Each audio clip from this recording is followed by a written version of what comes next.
Right. Alright, okay. So hi everyone, we are Blow Wind Blow, and we are made up of Amelia, Cheryl, Elaine, and Yuanning. So this is our submission for Lab 2, where we will be presenting on our energy demand prediction model.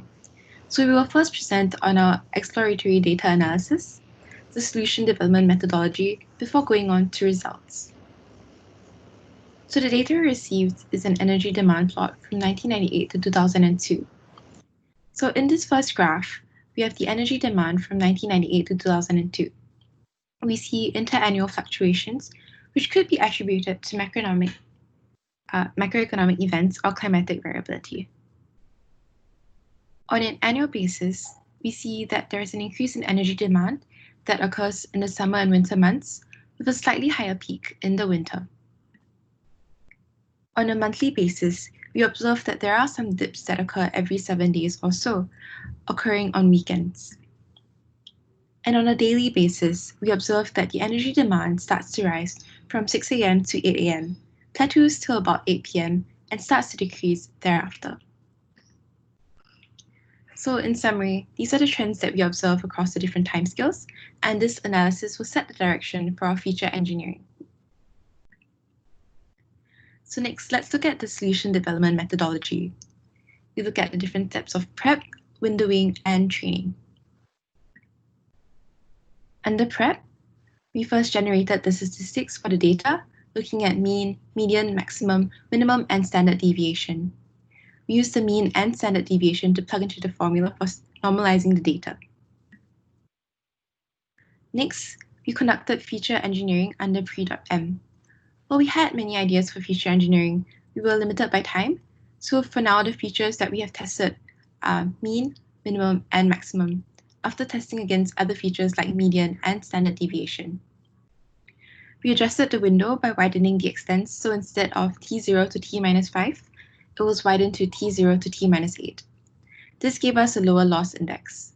This reflects the cycles that we observed in our data analysis, assuming that peak and non-peak cycles were in a period of 8 hours.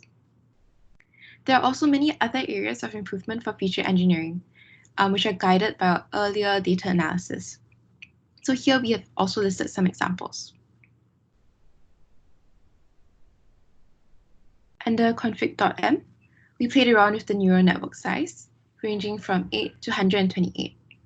So the size of 128 gave us better results. Input features were tweaked from 1 to 3 types, and we decided upon 3, comprising of mean, minimum, and maximum.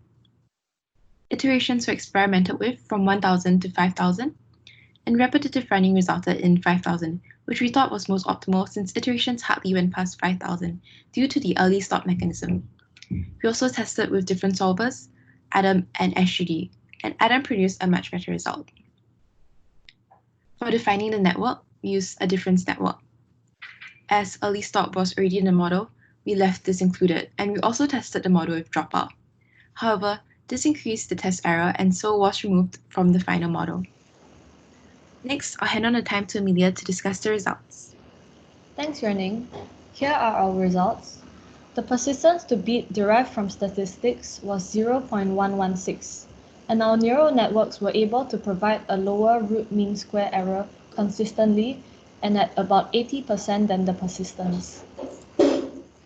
We ran 5 repeats with the neural network definitions to check for reproducibility, and the resultant average of RMSE is 0.023.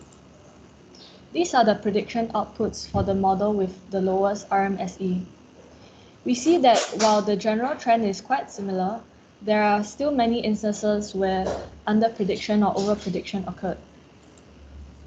The lag correlation shows a test peak of 0.908. However, this is probably the weakest aspect of our model.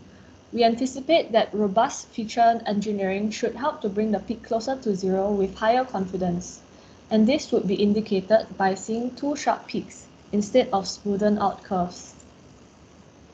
There are several improvements that we can adopt to improve the model further. Firstly, we can experiment with windowing.